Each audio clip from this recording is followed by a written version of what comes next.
Brooks Running reminds us that we're all powered by something.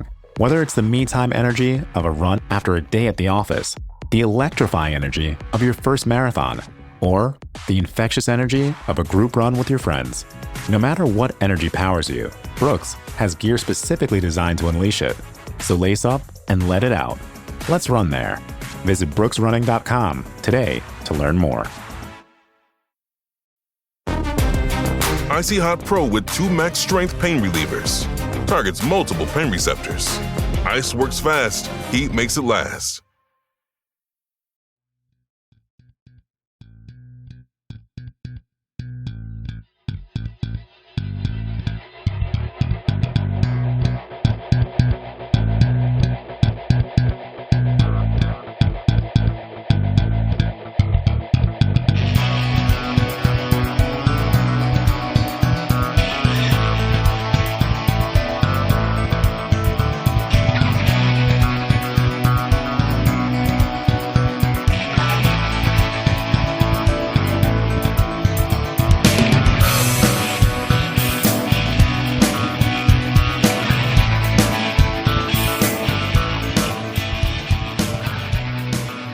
And welcome back to the Boundary Corner podcast, along with my partners Brian Siegler and Jonathan Talley. I am Curtis Wilson, and this episode is brought to you by Dr. Jeremy Counts at the Main Street Pharmacy, your friendly neighborhood pharmacy in Blacksburg, 301 South Main Street. Man, 4 in a row.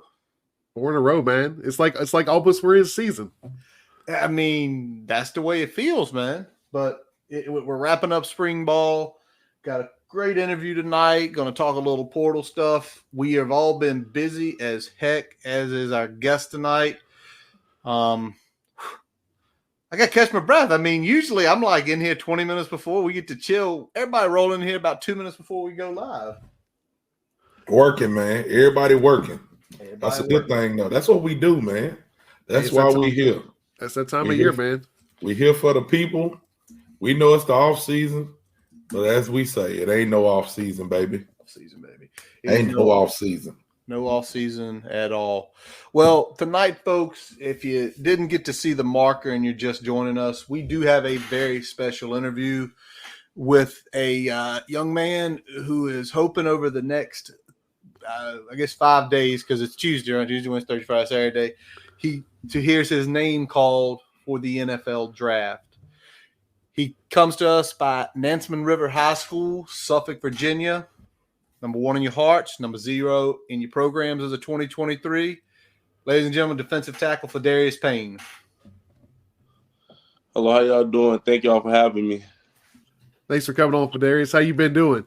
I've been doing good overall. Just a lot of time management over these past few weeks.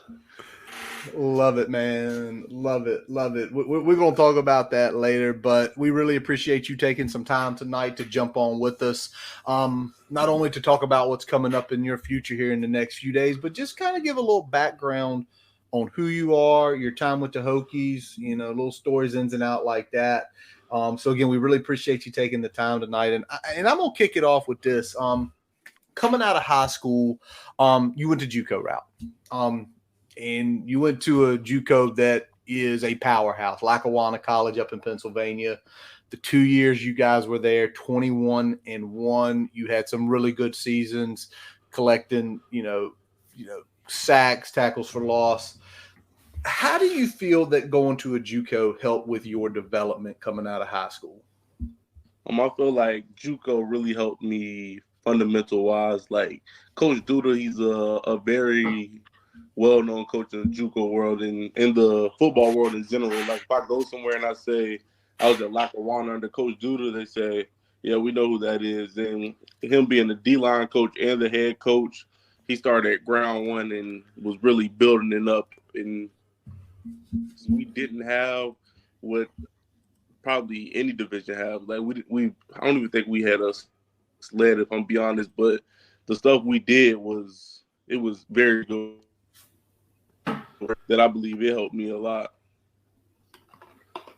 Awesome. I love hearing that because it is one of those things you had to make a decision on coming out of high school because, I couldn't tell you all your offers. I'm sure you had places to go that you could have, but going that route. And again, like you just mentioned, I love hearing that you went somewhere like that helped fundamentally. Obviously, you learned that winning mentality down there, and it's awesome to hear that. Yes, sir. Definitely, man. So y'all didn't introduce him quite right, man. When you introduced him, you're supposed to call him Major Payne. You know what I'm saying? Because everybody's seen what he did when he on the field. He's out there wreaking havoc. We talked about, you in high school, you coming out of high school, went the JUCO route. And then I think, most people from local people know who you are. Now you get on the big stage. You start getting recruited, commit to Nebraska. You go up there. Now, while you were being recruited, looks like you were recruited a little bit by Penn State. Now, did you ever run into Coach Pry while you were being recruited by Penn State when he was there? Oh yes, I ran into him a few times, and I feel like we should have. But I'm happy it did happen when it did. Now you broke up just a little bit. You said what happened now? Oh, we ran into each other a few times, and I feel like I should have played under his scheme a few times, and I'm happy that I did end up under his scheme, his play style, and under his philosophy. Well, man, I don't know about nobody else, but I always say it's always God timing. I ain't trying to push nothing on nobody else, but that's just what I say. And I'm glad you did not go to Penn State. They got some weird shit going on up there. I'm glad Coach Pry is away from them. I'm glad that you came home where you belong. So, God's timing, man. We're glad that you and Coach Pry did meet and then finally link up with Virginia Tech. Yes, sir. His time is never wrong. That's right. There you go. That's right. It's true. Was during that second recruitment, were you ever contacted by Virginia Tech at that point, or was it more like the relationship with Coach Pry that kind of ultimately led to that recruitment down the road? Really, I believe just talking to Coach Pry. So like you talking about when I hit the portal? Yeah, well, when you first were getting recruited by Nebraska, did Virginia Tech reach out to you during that period, or did you not really hear from Virginia Tech until Coach Pry took over? They sent me I believe it was like a camp letter, or I believe I had like one letter from them, but I never heard anything physical from them or never reached out. So I didn't take it as like real interest or anything. So it was just yeah. But I did receive I believe it was like a camp letter. Well, we're gonna say it wasn't you. We had some weird stuff going on at that time. You know what I'm saying? So don't even worry about it. But that's okay though. Next, I guess this is kind of off script. When we was talking earlier, we kind of asked you about some shout outs, man. I feel like you need to give a shout out to your hairdresser, man. Because I told you, I said every time I see you, you know what I'm saying, you got the locks coming from under the helmet. They're always looking fresh. So who keep you looking like that? My sister, she does a pretty good job of keeping me up to date. Even if she come up like a game day weekend, we'll probably play Saturday and she'll stay through Sunday just to give me a nice little retwist and make sure I'm A-okay. That's what's up. That's what's up. That is what's up. Yeah, man. She's taking good care of you. I like to hear that. You said she's kind of the one for the whole family too, right? Yes, sir. Yeah, she do it all. She a jack of all trades, and she does everybody here. The only person she can't do is her own. I know that kind of sucks. Yeah. Right. That's right. All right, so we're going to talk about a little bit of your time at Nebraska here real quick. When we look at the fan bases of Nebraska and Virginia Tech, you got to see a little bit of similarity. They're very passionate fan bases, kind of both of those fan bases, and always good stadium noise there. But I want to talk a little bit about that 21 season, because that seems to be a season that is an anomaly in college football, because that team had 9 losses, but none of them by double digits. 8 of them by less than a touchdown. That's got to be a frustrating season to endure, because you're that close to being, taking a step there, and it's you just can't quite get over the hump. Yeah, so yeah, so beginning of the season, during camp and even during the COVID season, I'm when we got off the COVID season going into next year, I'm like, this is a national championship team right here. That's what I was thinking. And then come the season, we're losing to I think like a number 3 Ohio State team by like a field goal, or losing to a very good Ohio State team. Oh, I mean Michigan team by losing to both of those teams by a field goal or a touchdown. I'm like, man. And then we would be real close to Illinois the first game, and I'm like, oh, we got this. And then we end up falling off, and it's all off of like, it'll be like one crazy play. Like we'll be having a good game, and next thing you know, boom, kickoff return, last second. It's like what can we do? That's got to break your spirit. I mean, it says something about the makeup of the team that, you know, throughout the whole season, you kept keeping them close games. Because, like, at some point when they start staggering themselves, that's, you know, keeping the locker room together has got to be a big deal there. Yeah, definitely between, because you practice a lot, between all the meetings, and you, like, so many heartbreaking losses. It just, yeah. It was very tough, but I'm happy that team, we stuck together. You know, the outside noise from fans and opposite teams and just the whole entire country can get. So. Yeah, I know sometimes, like, you know, you were talking about the meetings and stuff like that. Like, at some point, there's only so much you can talk about, you know, getting over the hump. And, like, you just, like, every week it's like you hear the same thing. You got to try to say it in a different way or keep that motivation in a different way. So I'll be a testament to that team and that squad for being able to stick it out and play tough, you know, from game 1 all the way to game 12 there.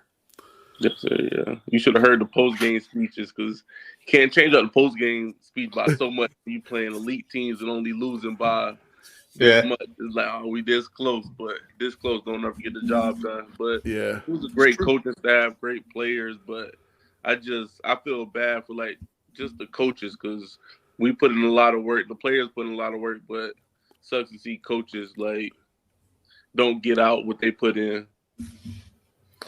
I hear that, man. Yeah, so much of it is it's a ton of work, and you guys giving complete effort, complete buy-in, and then that type of season happened where it's like, what did we do wrong? One fluke play, one weird something happened in multiple games. You know, one of those things. I'm sure it's like we get outplayed.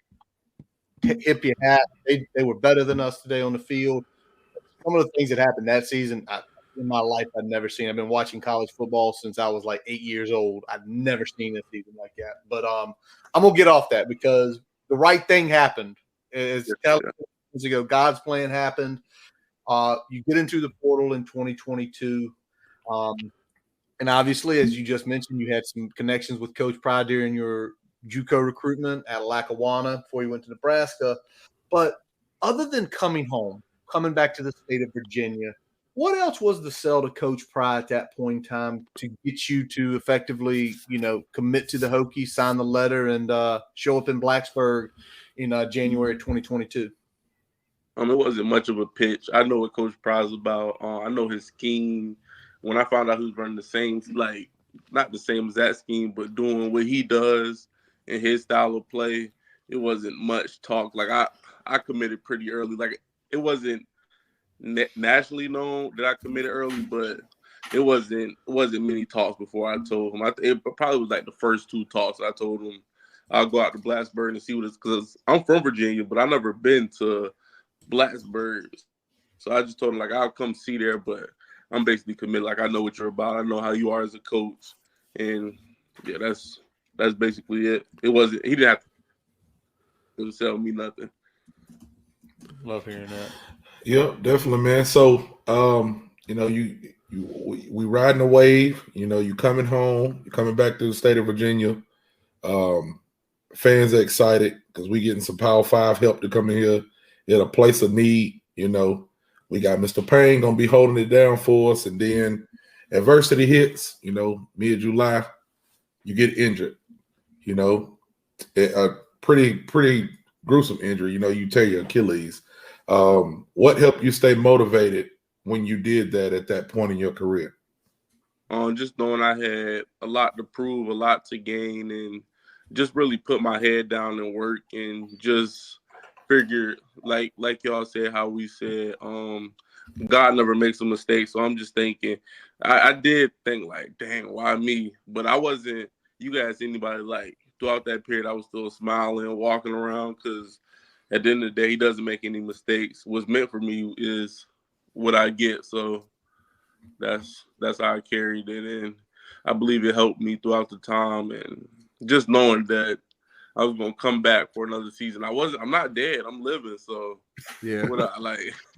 I'm living. So it could be a lot worse. That's how I look at it. Well, man, listen, I'm gonna tell you this. I'm 38 years old, and I was walking down the road and strained my Achilles, and I felt like I was dead.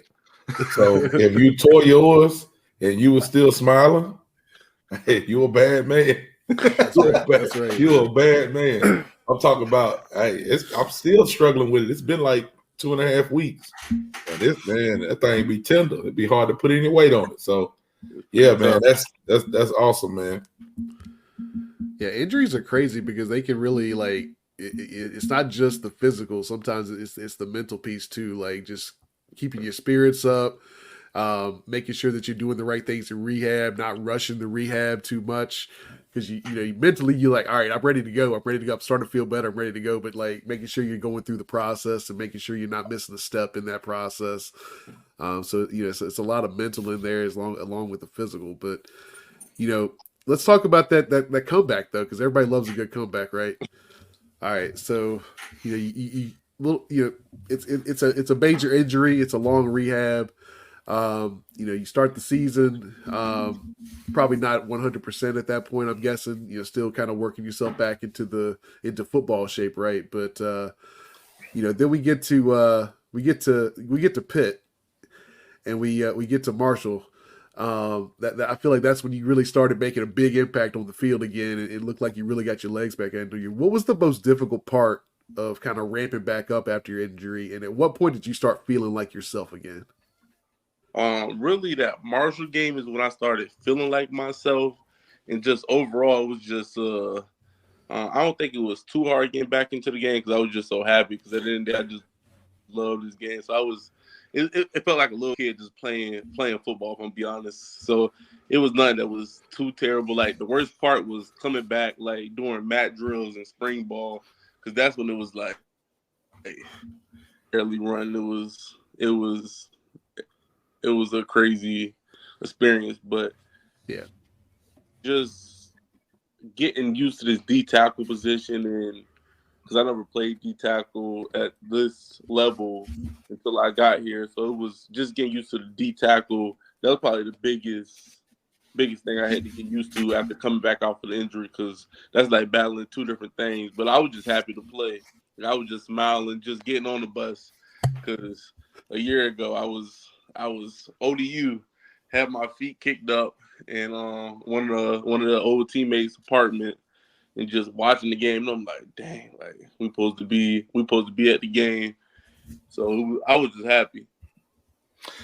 I mean, I love hearing that because you talk about playing like a kid, and it impresses me even more to hear you talk about learning how to play D tackle, because let's be realistic here. Not only did you have a coming out party against Pitt, the whole team did, because you could have fooled us that you didn't know how to play defensive tackle before then, because I mean, rushing the passer, shooting gaps, causing disruption in the backfield, causing tackles for loss.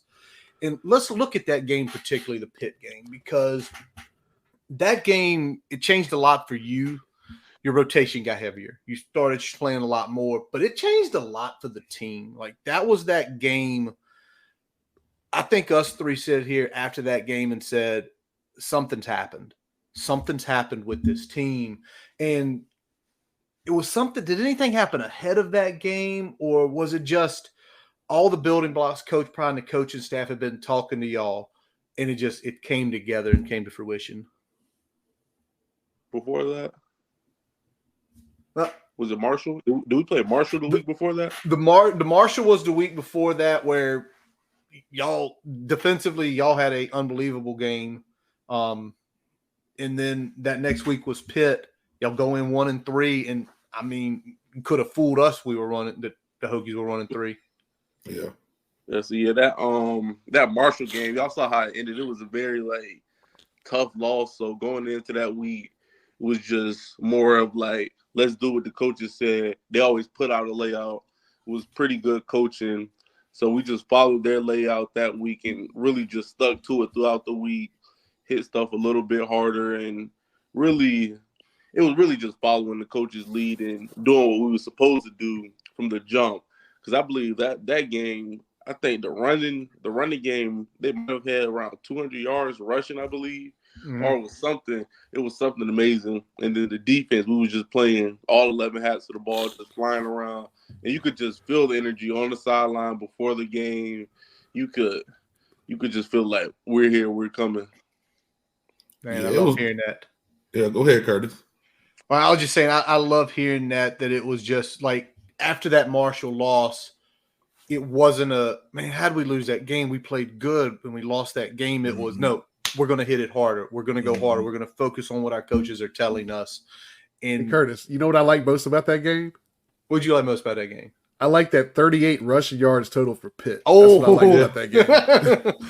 Yeah. Well, the major pain on here with us was the guy getting in that backfield, and that's why they couldn't run.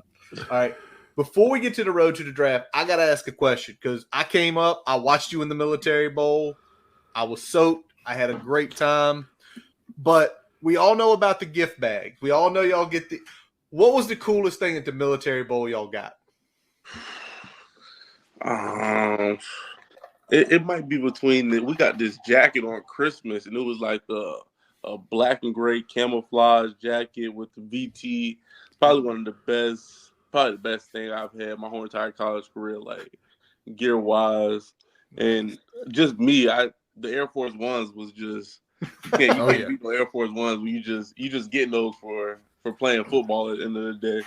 Like it's a reward, but it was nice seeing those. Man, so I got kids, man. I got an 18-year-old and a 14-year-old, and when they get the Air Force, like when we got shoes, we just put them on and walk. Do you walk funny so you don't crease yours? Yeah, the whole entire time because we did multiple events in them, and I remember we was going to the bowling alley, and I was like, because we got off the bus, and I'm like the third, fourth bus, and we had to walk down, and there was some dirt beside, and I'm like, I gotta walk this certain type of way. I usually put like I don't do this to my Air Force Ones, but I usually put like these crease enforcers so that my shoe don't crease.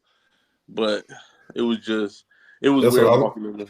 That's what I was about to say, because usually y'all got the crease enforcers, but if you got them while you was there, I'm like, did you have them? How did you manage when you out here walking around in this dirt and grime and all of this stuff? You know what I'm saying? So yeah, that's a big deal. All of the listeners, man, if you don't know do your homework on having Air Force Ones and getting them dirty and creased. Do your homework on that. After that, they basically done. It's over with. It's over with. You get a crease in Air Force One. It ain't nothing to them but a clean white shoe. If you get a crease in them, you got to go buy a new pair. So, hey, if y'all don't wear Air Force Ones, y'all need to contact Mr. Payne. He's going to tell you how to keep them clean and not creasing. There we go. All right, we're going to switch gears a little bit. We can't have no dirty forces, man. No dirty forces, man. No creases, no dirty. Okay, got dirty forces is a big no-no. So we're gonna shift gears a little bit, man. We're gonna talk about some important stuff. So we had a little bit of a postponement in getting to meet you and talk with you, which is awesome because Travis informed us that you had some visits to go to. Because I mean, we just some old guys sitting at home going to work every day. Hey, you're a young man. You getting ready for one of the biggest things in your life, man. You getting ready for the NFL draft. So, congratulations, number one. We was told that you were out, doing some visits. So, how did that go? If you don't mind us asking. I really enjoyed the experience and seeing different things in different cities, and just overall, it was fun. And I know one of the days I had to wake up like super early, but overall, like I can't complain. I'm blessed. Like just waking up at 5:30, but I'm still at this NFL team. A lot of people, even in this process, don't get to do that. So it was just an amazing experience to see how some of the other NFL players live. Got to sit in one of the NFL D-line meetings, and I like met some good D-linemen. I was like, yeah. I could live this lifestyle, get used to watching this film, breaking it down with these guys, talking this different type of language, and just enjoyed the experience. Yeah, we saw some tweets out there. Was the Giants one of the stops you made there? Yes, sir. Yeah, Yes, sir. Yeah, I enjoyed the Giants. It was a good facility, good people. So yeah, it was nice. The food was good up there. There we go. It was nice. Yeah, the food was real good. Like I told you, man, it's too cold up there. You ain't trying to go up north. Hey, I told you where you need to be. If that's what happened, I'm gonna be happy. I'm gonna buy a jersey. That's all I'm gonna say. Oh, there you go. Well, let's take it to the pro day, because that was a big day for you too, right? So like, we had you. They had you clocked at a 4.85 40, 1.65 10-yard split. Great numbers across the board for you. Hold on. By the way, both of those were second.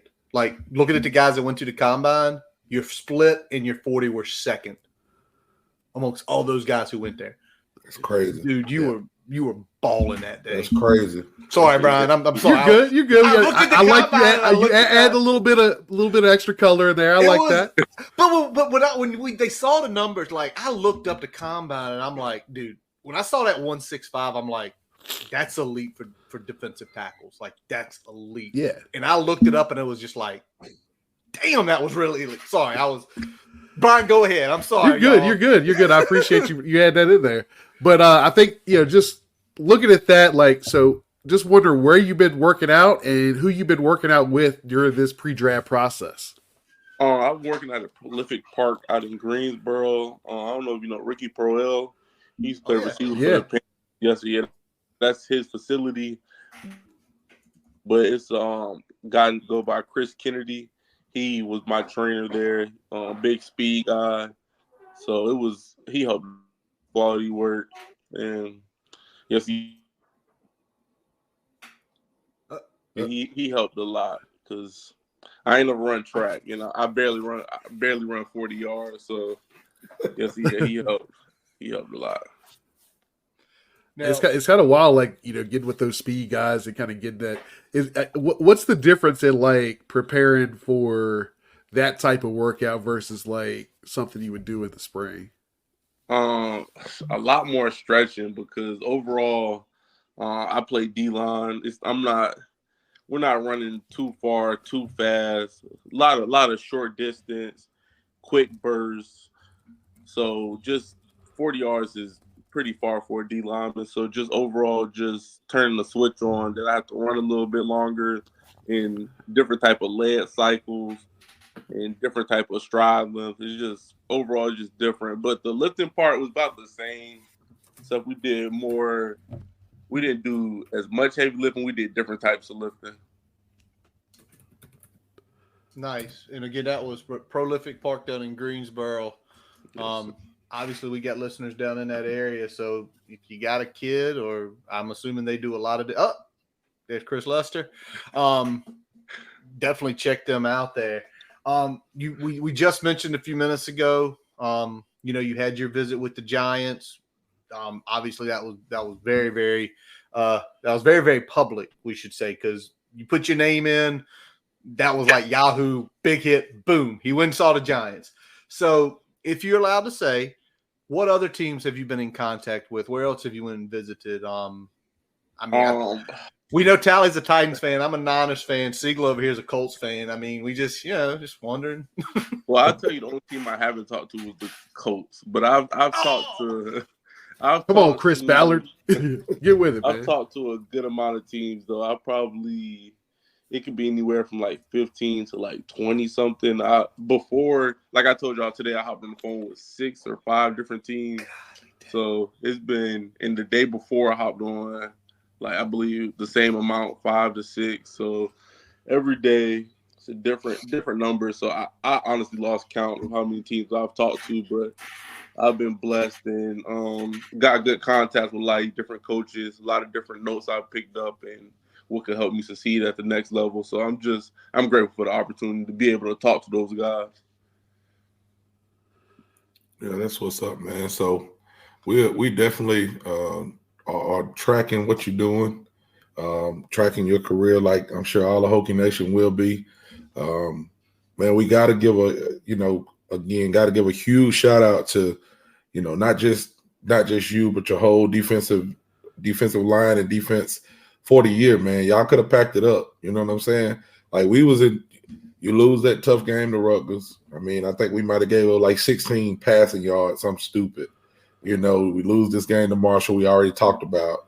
You know, we were all there at the Purdue game. We know how that went, going into a flood and tornadoes and whatever happened. Like, bro, it got weird during the beginning of the season, and it seems like guys like yourself, you know, senior leaders on the team, held the team down, got everybody focused, and got us back on track. So us being Tech fans, man, like, we really appreciate your contribution to Virginia Tech, what you done. I mean, for real, I think we'll look back at last season and say that was the turning point in the program. I think that was a big I think that was a big emphasis on this year, just to get Virginia Tech back to where Virginia Tech's supposed to be. And I'm excited for this year, especially with that 12-team playoff. I'm very excited for them boys, and I think they're gonna do very good. I got a high hope for this team. Yeah, I like what we got coming in. I like what everybody coming back. I mean, that's you know, those two pieces I think have been really big, and you know, we like Tally said, we appreciate you laying that groundwork and being a big part of the turnaround, because you saw how it went with Nebraska in 21. I mean, it's easy to run off, you know, games and lose ones that you feel like you should have won or could have won, and I appreciate y'all really sticking with it and playing together and really get Virginia Tech back on the map here. We really appreciate that.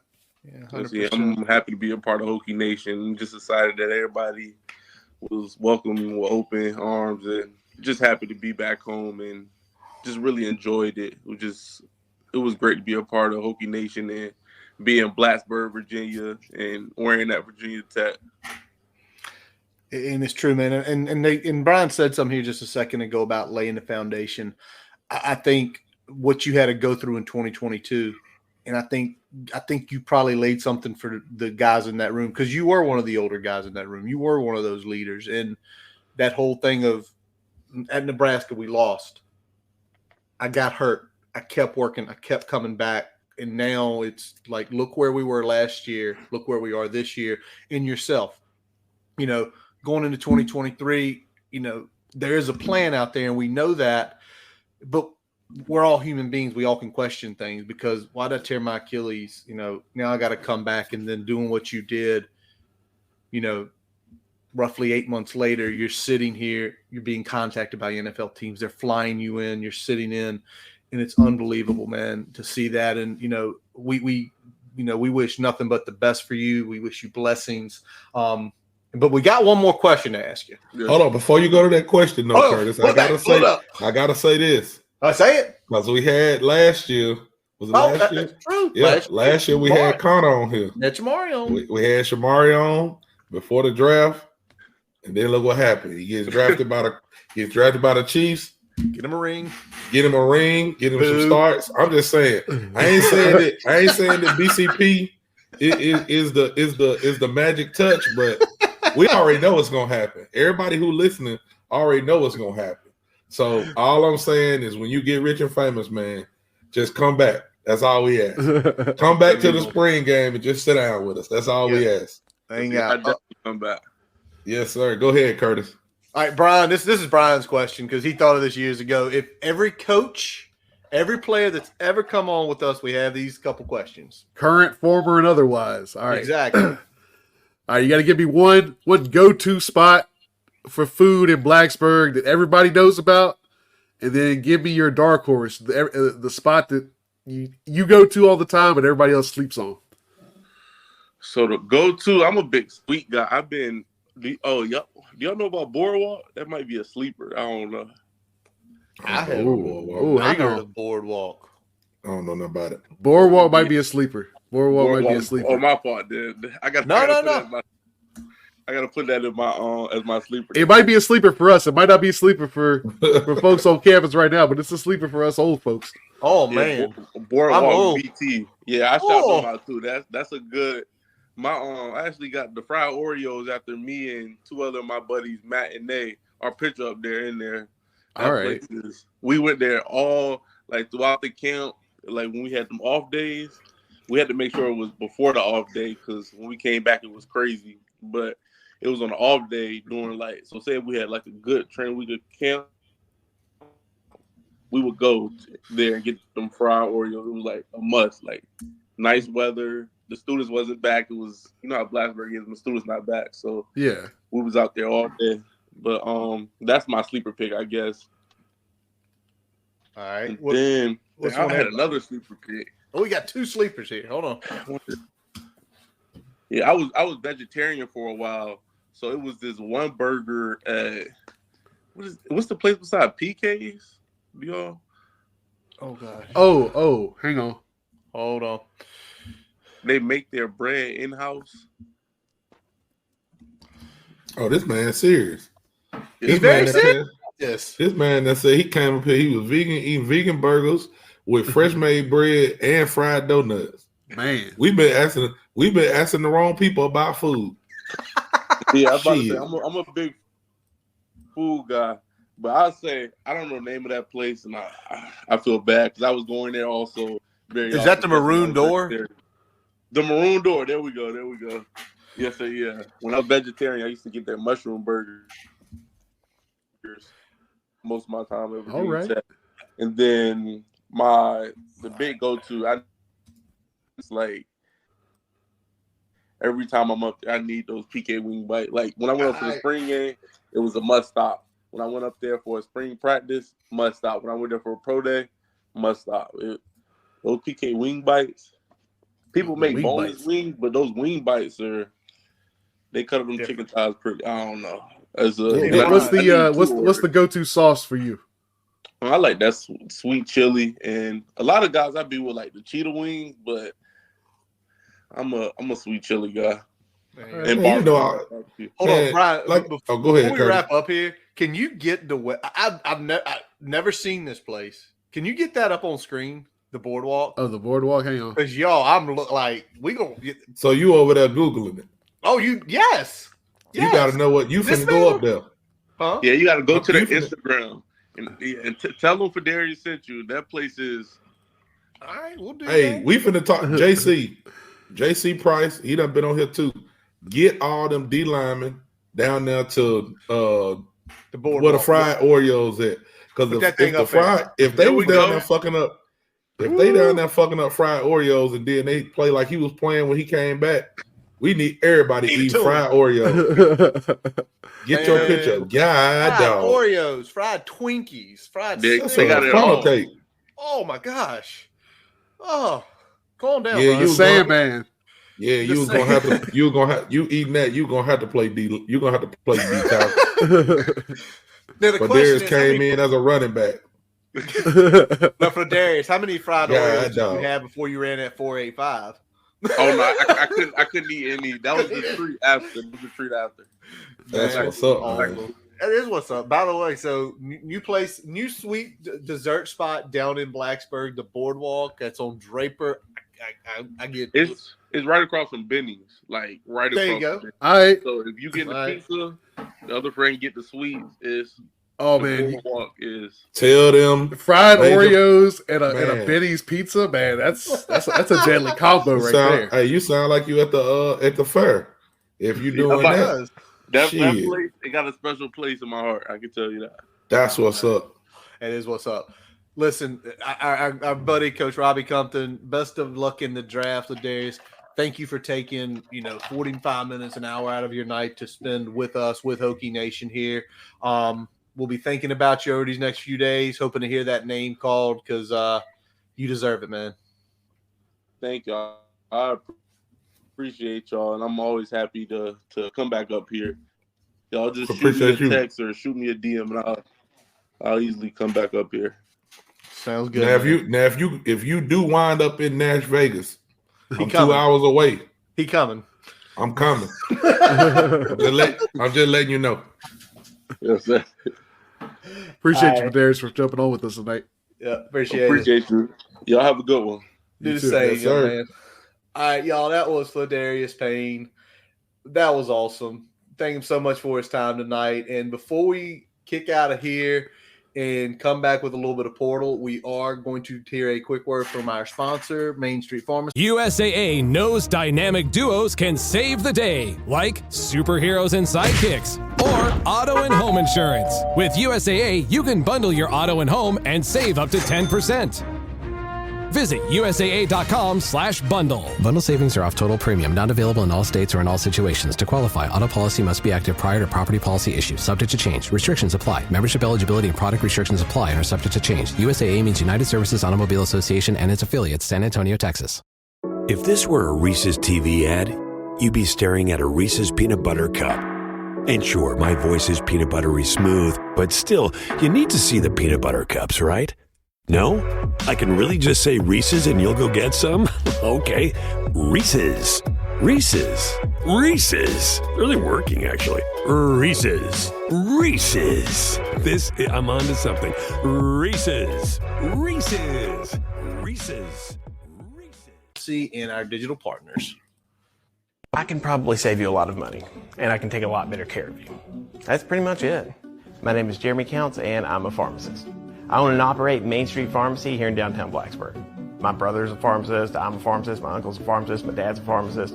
I remember he would give me M&Ms to count in little pill counters. This is something I've always done, and I'm just lucky that what I know so well is something that I can do and feel good about it and give back to people. Pharmacies are your frontline defense. Pharmacy's job is to make sure you're getting optimal care for the lowest price possible. Also, we take the pressure off of emergency rooms. I'll tell people immediately when they need to go to the doctor, or I'll tell them if they just need a cream over the counter. If there's something that isn't commercially available, if it's something that's not available in a certain strength or a certain form or anything like that, we'll make it. Tailor-made medications. Some of those options save people a lot of money. What motivates me? I get to take care of people and live in Blacksburg. That's all I need. As we take a quick break, we'd like to tell you about getting your free website report from our digital partner, Grassroots Digital Marketing Studio. They'll tell you how your website ranks on Google, on-site SEO, and social media. No commitment to buy anything. You can get your free report by visiting grassrootsdigitalstudio.com/free-website-report. Now back to the episode. Alrighty, and we are back. Man, I'm still looking at that menu. They do like late night, bunch of hot dogs, corn dog. Man, we're going to be in trouble next time we all go down there. We number funnel cakes and fried Oreos all day.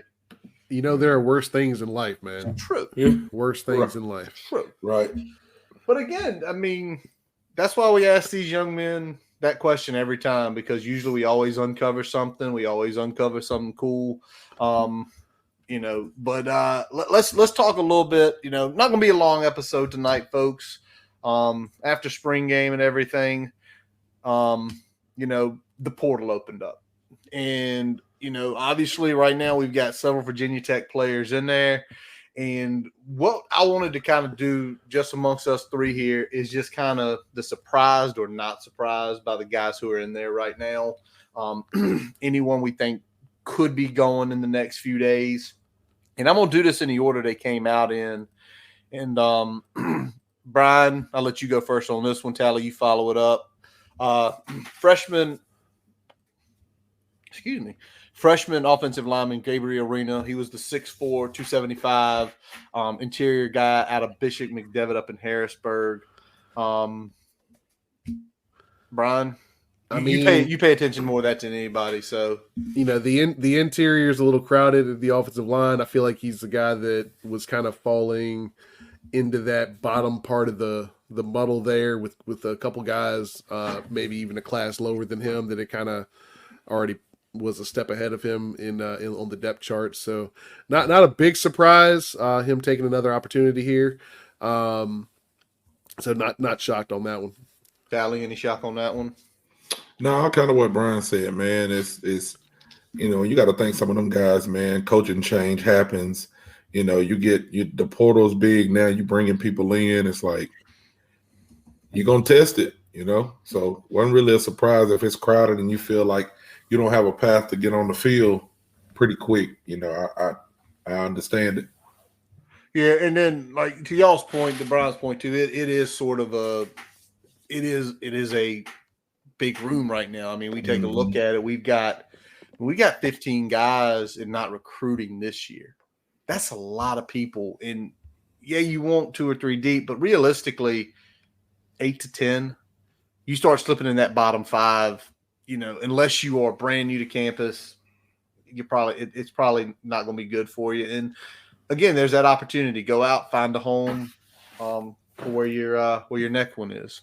All right, let's hit the next one up here that came out. Tally, I'll let you start with this one. Quarterback Dylan Whitkey. Surprised, not surprised. I ain't trying to be mean. I'm surprised he made it that long. Oh, I'm just saying, like, I didn't see a way for him to get on the field with the other quarterback in the room, with Pop being in the room, like, and then how they're recruiting that quarterback. I just didn't see a way for him to get on the field. So I would have thought he was either changing positions last year or he would have been leaving. So no surprise.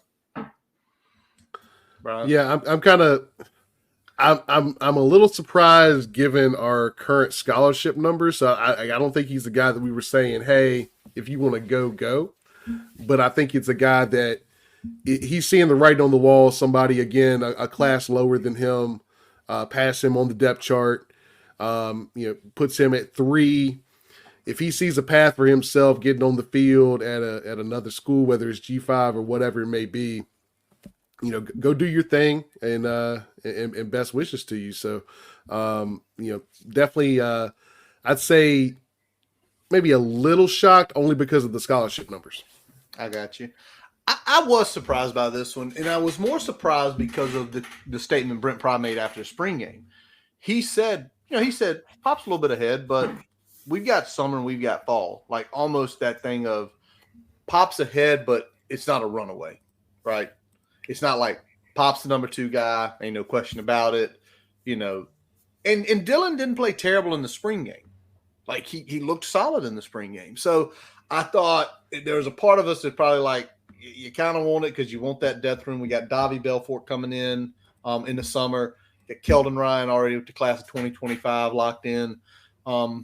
But also to Tally's point, if he didn't feel like there was a way on the field, should he have been gone in January? And that's those decisions those kids have to make, and it's always something different. But right now, only 2 on scholarship. We'll take a look and see what we've done in the portal offers in a little bit here. All right, next one, back to Brian. Traylon Mitchell, running back. Surprised, not surprised? I was a little surprised just because I think the spring game, created a little bit of conversation as far as kind of who is the number 4 or 5 guy in that kind of pecking order at running back. But it's a little less surprising when you look at kind of what we're doing in terms of portal offers right now. It's true. So I think that kind of nets out and says, all right, maybe not as shocking as you think. But I thought I saw some good things from Mitchell in the spring game, but looks like he was kind of using that as a little bit of get a little bit of tape out there for his next move there. Tally, surprised. Yeah, I don't want to say surprised. I'll say surprised by just his name, I guess, but not really surprised by the position. Like when you get 5-6 deep at running back, somebody's one. I was more surprised with Bright Deuce leaving last year. So stuff like that. But I mean, again, man, you got so many opportunities for these kids. I can't fault them for if they have a way to get on the field or get them some NIL money, closer to home or at a smaller school or even a lateral school. Hey, go for it. So, and I think with Coach Brooks, he's looking for a certain type of running back as well. You know what I mean? Like if you start looking at some of the offers and things like that, like, and then you have a running back like Tootin that's on campus now, it's like that floor has been raised. So, can you do this? Can you do this? Because he can do this. You as a running back, if you're number 2 or 3, can you do this? Can you carry the ball this many times? Can you block? Can you, so it kind of gets to that point where you ain't, because Tootin's that kind of running back where you ain't got to swap him out to do different stuff. he can do just about all of it. He does everything at least a pretty good level, if not great level. Yeah, so I think that's kind of where it is with what Coach Brooks is doing. Which again, like Robbie said, y'all put Robbie's comment up, because Robbie told us about him even coming out. So when you see playmakers like that, man, in high school, you definitely want them on your roster. But we live in a new age now, man. People ain't gonna sit, and it's a lot of opportunities elsewhere. So I get it. Yeah, I was surprised by this one just because the room, we only had 5. Even if you had another one from the portal. You mean we did have 13 scholarship running backs? 13 scholarship running back. Those days are long gone. We had even 4 is to me the right amount. But I think also, he didn't look bad in the spring game, but you look at Mason, who was a true freshman, he looked good. You look at Coney, looked good. Thomas had some big catches. And I think, Tally, you just made maybe even a better point there with the running backs. Tootin is that do-it-all guy, and there is nothing to me Tootin is average in. He is an above-average blocker. He is an above-average pass catcher.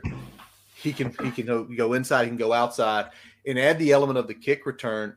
I think that you've got to have that one extra thing that you do exceptional. Mm-hmm. And with Tootin, to me, it's the explosive outside runs, and it's that kick return game where at any second, if you screw up and you miss a tackle, he gone.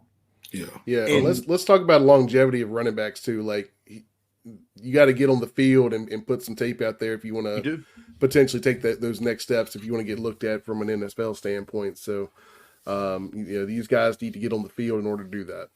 Yeah. And so sometimes exposure is just as good as level of play in terms of playing. What Power 4 or whatever we calling it now. Whatever it is. All right. We got a couple more to discuss here. Tally, I'll let you roll with this one. Antonio Cotman Jr., the defensive back, was primarily at safety this spring in the portal. I'm looking here. I know he got offered by UNC Charlotte. Well, maybe somebody talk to him in a few days here, but definitely. I know somebody at UNC Charlotte. They got Dre Bly down there now, so they seen somebody else wearing some Charlotte stuff too. But anyway, so man, I guess I'll say surprised. Now I was a big Cotman fan just because I like his size, you know what I'm saying. But I do know as far as scheme goes, it's kind of tough for a kid that has that size, maybe not fast enough to play in some places. But too big to play in some places, too small to play.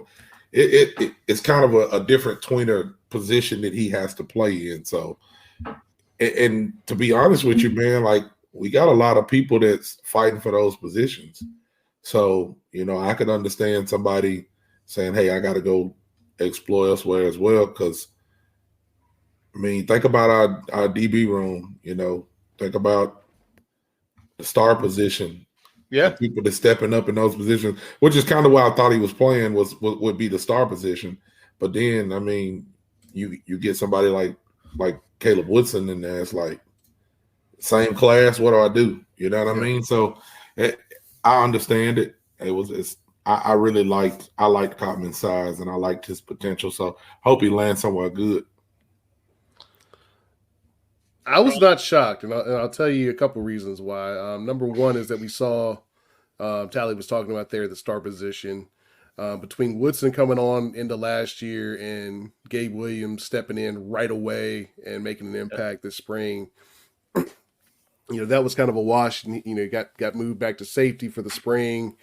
Definitely some competition there, but what kind of told me that he might not be sticking out pretty good in that position was when we saw a whole lot of Tyler Childress early in the spring game and not a whole lot of Antonio Cotman. Mm-hmm. That was kind of a flag for me that, all right, maybe this isn't quite going the way I think we wanted it to go, that he wanted it to go. So it doesn't surprise me that he's making that move. Yeah, we ain't gonna put my man Childress down too much, but Childress, you're gonna have to get you some cleats to stick in the ground, my boy. Because if you playing football and you see your feet in the air, that ain't good. And we definitely seen your feet in the air. So Childers, hey, we like how you out there playing hard, my boy, but PJ put a move on you. Yes, he did. I'm going to kind of go with what 1872's got here. It is tough to see anybody leave. But I can understand Cotman leaving, because if we take a look at how that safety room and how, like Tally, you mentioned the star position, right? Yeah. Those kind of all, Gabe stepping up big, Quentin Reddish looking like he's going to be something big, right? Phillips being big. Phillips same class as Cotman, and Phillips is already out there playing last year. Right. Reddish looking like he can play day one. So I get it, because if they continue recruiting at that level with the safety room, safety is one of those positions, right, that if you've got that little bit of size and you got a little dog in you, you can play early. And I think that's kind of what it was in that case. All right, we got one more guy to discuss here, and that is the linebacker out of Appomattox, Tavorian Copeland. Brian, I know, go ahead, because I think you were a little surprised by this and a little bit, maybe a little bit downtrodden on Copeland leaving. Yeah, this is probably the one that shocked me the most, to be honest with you. Okay. I thought he had a lot of promise. I thought it was a position where we've got some older guys that, in whether this year or next year, are probably going to kind of age out, whether it's heading to the NFL or graduating. I thought he was going to maybe have an opportunity at that point, but I also didn't see a ton of him in the spring game where anything stood out to me. So that was a little bit of a concern there as well. But I liked his potential a lot. I thought he had a high ceiling. I think he was still pretty raw, but he had a high ceiling. So this one kind of disappointed me a little bit, because I wanted to see kind of where that went. Callie, anything on Copeland? Surprised, not surprised? I won't say surprised, just because I'm always looking at length and size when you start talking about, where the team is going. So when you see this team getting bigger, he was 6'3", but 192. This is his second year, right? Yeah. Yeah, going into the second year. So, of course, I know you can't just pack on pounds like crazy like that, because you're running around, unless you're old and you're just sitting on the couch. You know what I'm saying? We can do it. But I can manage it pretty good, man. Quickly. Yeah, but as far as his size, coming out with the official size and weights, he's still at like 192, something like that. Playing linebacker, I was like, So I just in that aspect, because I don't know what he did on the field, but I'm just saying in that aspect, I kind of could see it because of his size. Yeah, the size is one point, and again, there was a reason Caleb Woodson moved over and started playing some inside backer, not just star. And Caleb, to your point, Tally, Caleb does have that size. Caleb's same height as Tavorian Copeland, but Caleb's already up to like 225. Yeah, he's already there. He's getting there mass wise. They're built different, man. Yeah, you've seen him. Yeah, and the whole thing about 6'3", 195, could you still play collegiate football? Yeah, but you're probably not going to play linebacker. Are you fast enough for safety? Do you have enough wiggle to do maybe star? And again, if the guys can't adjust to another position, where it's always going to be, if you've got to go. Find a place that you can fit, find a place to get you education, and things like that. So, I don't think any were like jaw droppers, but there was a couple like they were still young, wish they could have stayed. All righty. So we just said right there, that was 5, right? Make sure I can count 5. Anybody out there you think maybe come in, because it is exactly 1 week from today is when your name has to be in the portal for the to effectively go elsewhere for the fall season. I'm gonna do some names here real quick, just so y'all can know. These are redshirt seniors. Sam Brumfield, he ain't going anywhere. APR ain't going anywhere. CJ McCray's a wild card with that leg injury. What is CJ deciding to do? Right, you can't go nowhere where you're hurt. He can't go anywhere, but could he call it a career? Could he say, I'm going to hang it up? Because your leg's injured, you're going to have to rehab. Caden Moore, then you've got Parker Clements, Bob Schick, and Wilfred Panay, who's on the defensive line. Anybody y'all could see leaving? Any younger guys y'all could think leaving? You know, I see on here, what about a Devin Alvis? Saw him in the spring game. Yeah. Somebody like Alvis I could see, you know, just because, like I said, it's so much competition in those rooms. You know, I could see one of those young guys finding somewhere else to thrive, but you never know. Are we at the scholarship limit yet? Like we're below. We're under by 3. We got 3 spots. We got 3 spots we can give. Yeah. So Ramon Brown time, right? Yeah. Is that what time it is? Well, let's see. Brian, you got it. You get it up here for us? Yeah, let's take a look here. We got some offers out there. Ramon Brown, we know, is offered. Here how many times? This is courtesy of Colby Crawford with shout out 24/7. Colby is working doing hard, man. God's work keeping this list together. Y'all don't. I go check it 4 times a day. Did Colby get an update? Somebody got offered.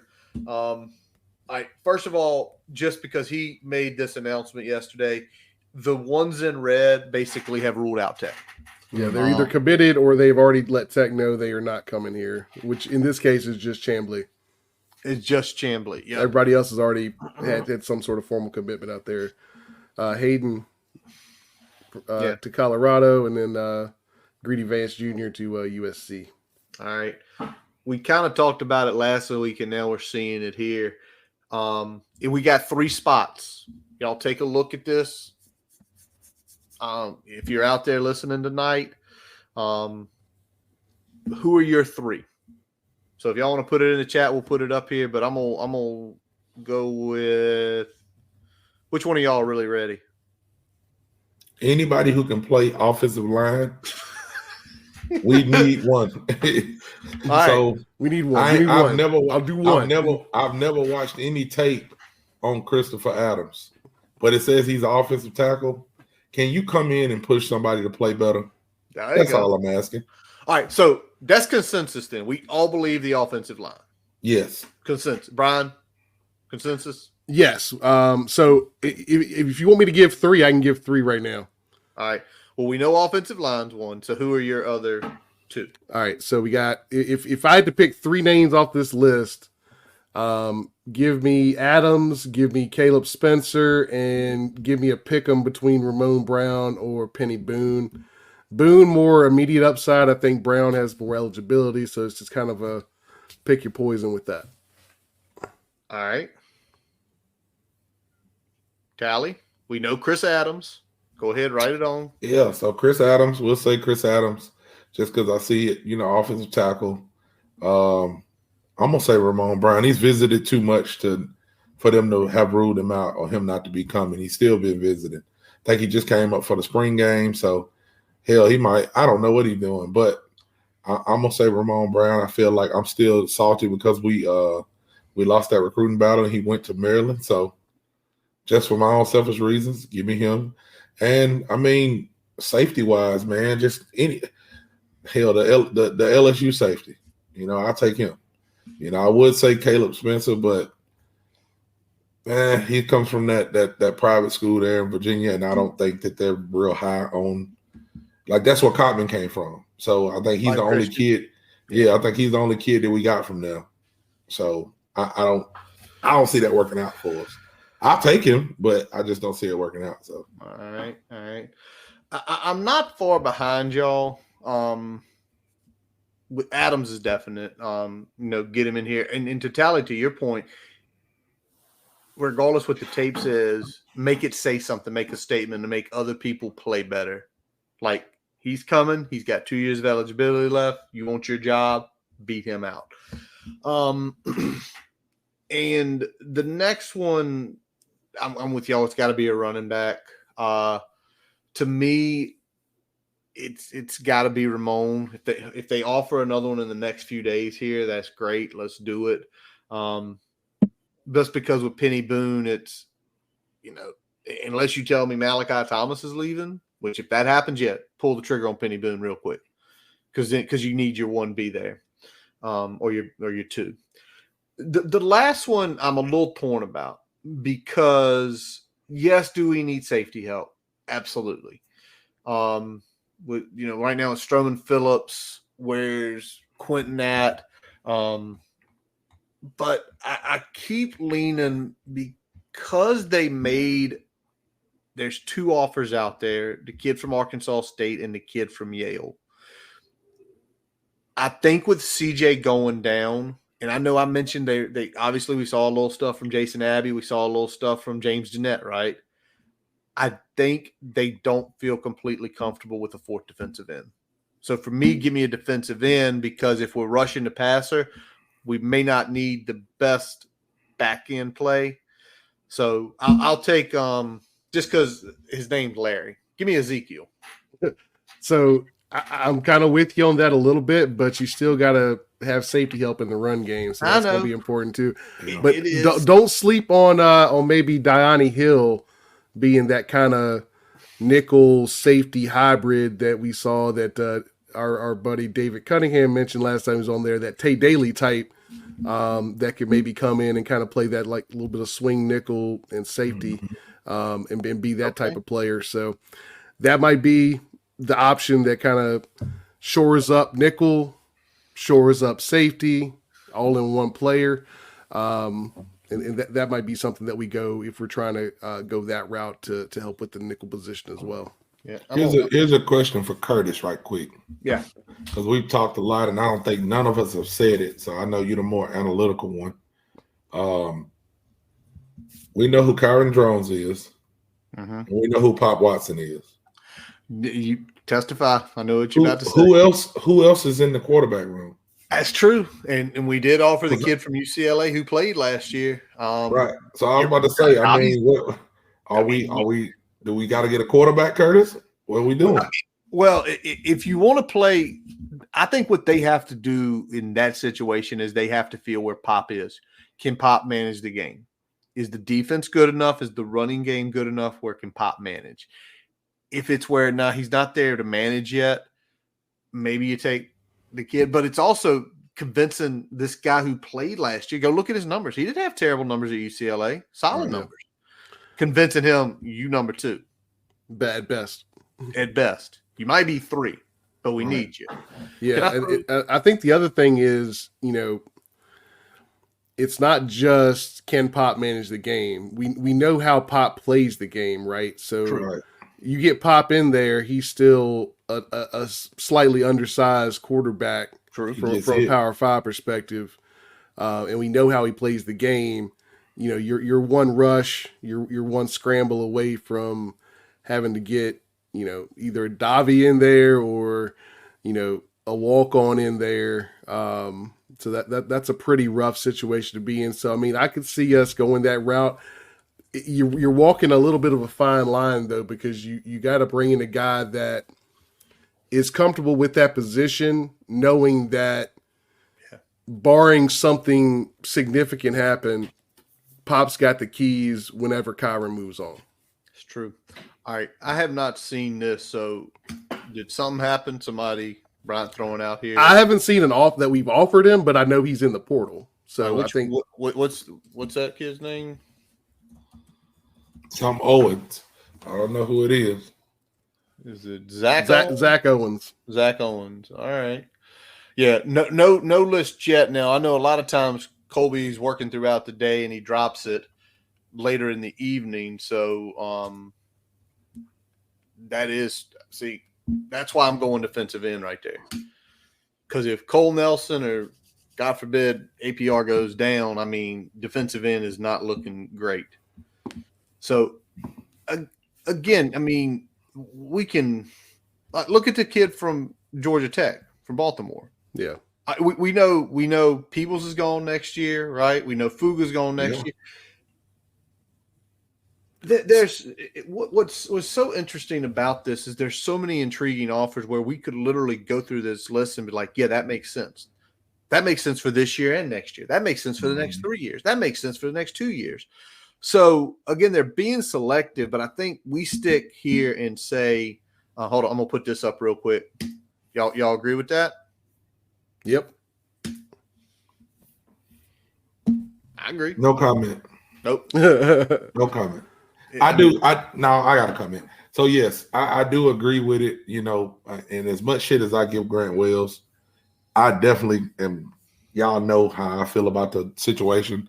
I can't really say that because, man, we were winning those games so handily, man, and he did sacrifice a lot for the team, man. He came to a ship that was fucked up. You know what I'm saying? So if they felt the need to get him in, man, to get him some, to finish out his college career, like, I ain't mad at it. Now, I do understand what Train is saying, looking to the future. That would have helped for Pop to get those snaps. But at the same time, I do understand. I think this coaching staff has a little bit of a human element. So, to get him in there and give him some burn, I can't be mad at him because of that. Hell, he almost scored a 70-yard touchdown if he wouldn't have failed. So close. And to Curtis's point, I mean, I think right now a lot of this is dependent on what the recovery timetable is going to be like for CJ McCray, right? So yeah, definitely. We think a broken leg, you think,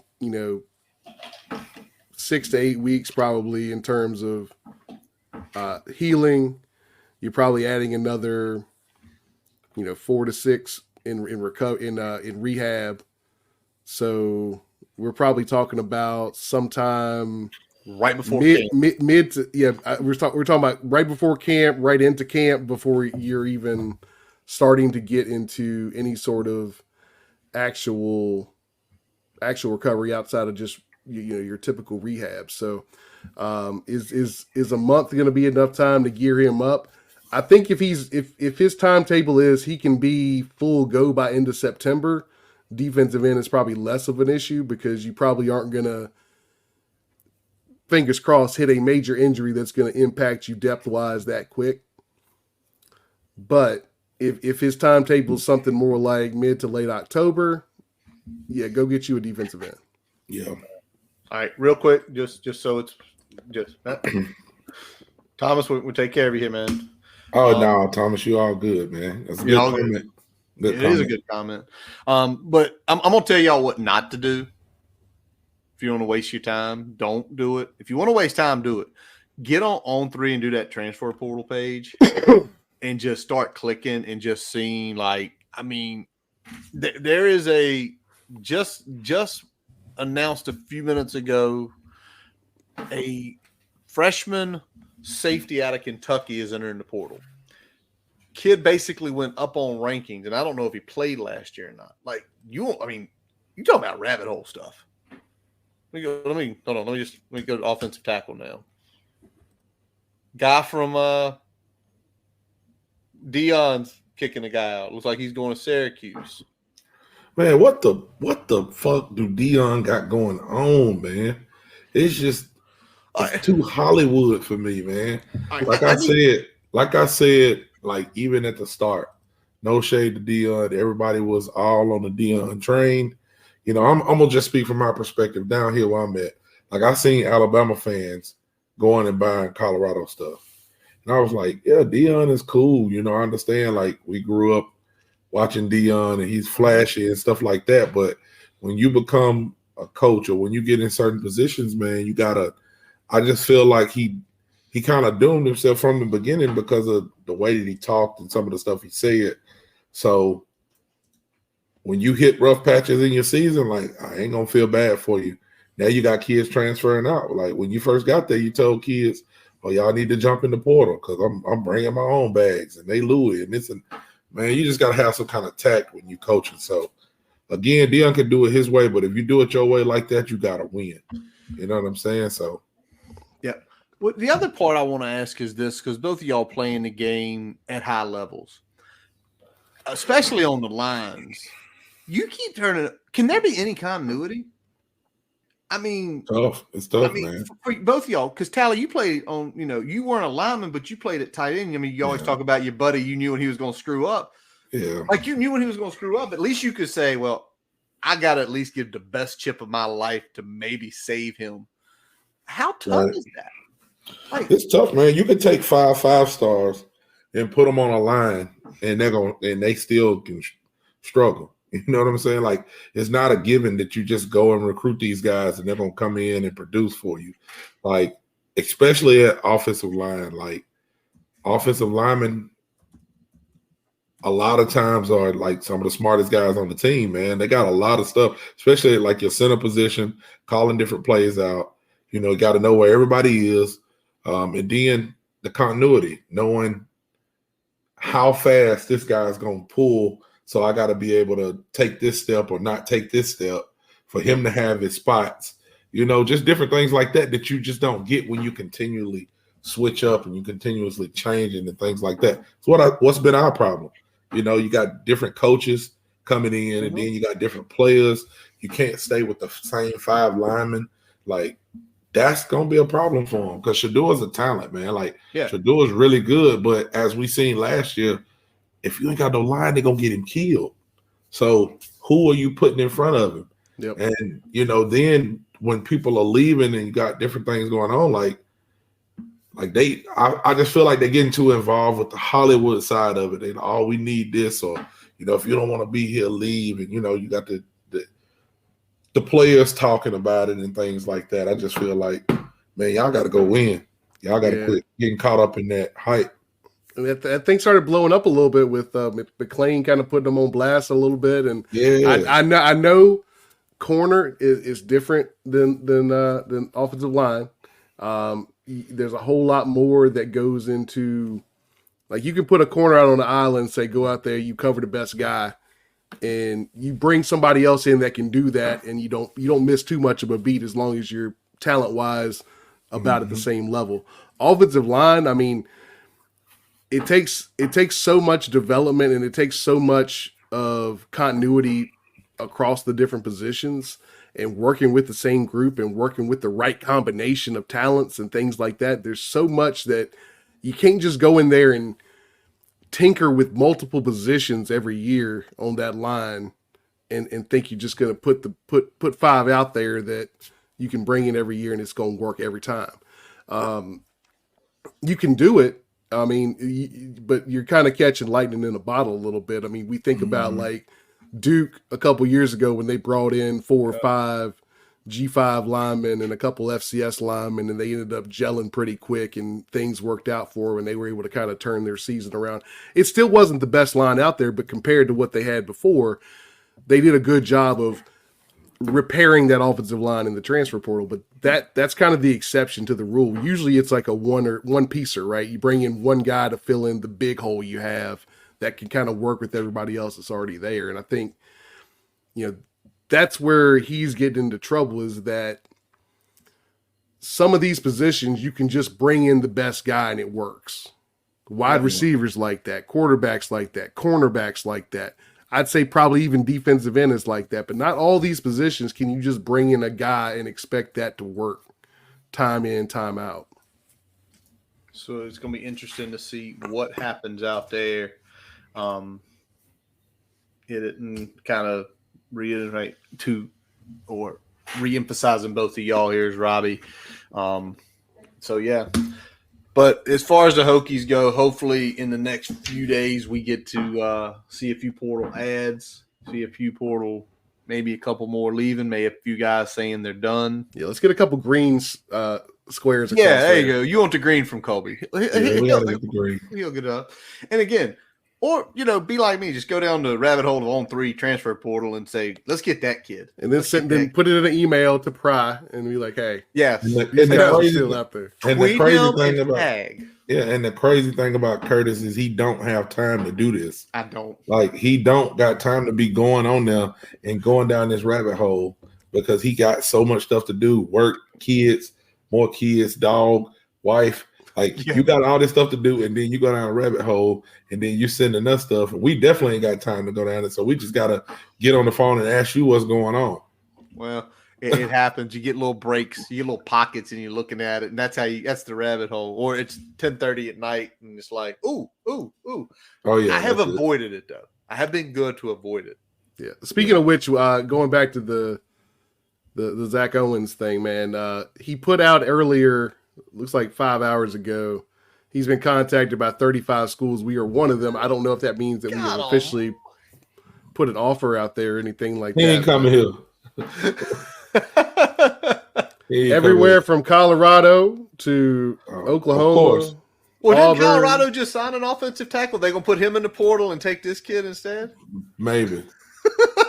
Hey, we got to get this. And he's when that listed bill everything. comes- He got G5s out there all the way up to, like I said, Oklahoma and Yeah, USC. And we need this Virginia bill to go ahead and kick in so we can pay for us to get a I think we a can line float or it at two. this point. We can float it at this point. Yeah, let's do something. Let's do something. We Let's can do something the weird. whole what is it? It's retroactive. On It starts July after 1st, you will it get happened. your You get your money. Man, Your and money. we're gonna throw fried Oreos in all till that time comes. So, sure, we done found a place with fried Oreos. That's a Courtesy big of boy Mr. though. Payne. 6'6", 375. That's a tank, man. I don't know if that'd work with what we do. But you probably look at the tape. He probably like 5.0 speed at 375, and I Ain't no think other telling, downhill. man. All right, what else has happened this evening, boys? What an hour and 19. I don't think nothing, man. All righty, well let's wrap it up again. Wraps up. We're wrapping up this. Jesus Christ, I can't talk right now. Which one you Let's wrap doing? up I'm doing them all, man. That's going to wrap up this episode of the Boundary Corner Podcast, brought to you by Main Street Pharmacy in Blacksburg. I'm Curtis Wilson. I'm Brian Siegler. Jonathan Talley. Check out BoundaryCornerVT.com for all the episodes, merchandise shop. Check us where we're out on Facebook, Twitter, Instagram, YouTube, all that fun stuff there as well. All the podcast sources you can think of, we are on them all. As I told somebody at work the other day, we're on them all. You click one, you'll find us. As always, Jason Long places in, places out. Check out jasonlongmusic.com. Check out his live events down in the NRV. Also, looks to all of his places on Apple, Spotify, YouTube, Facebook. We thank you y'all for listening tonight.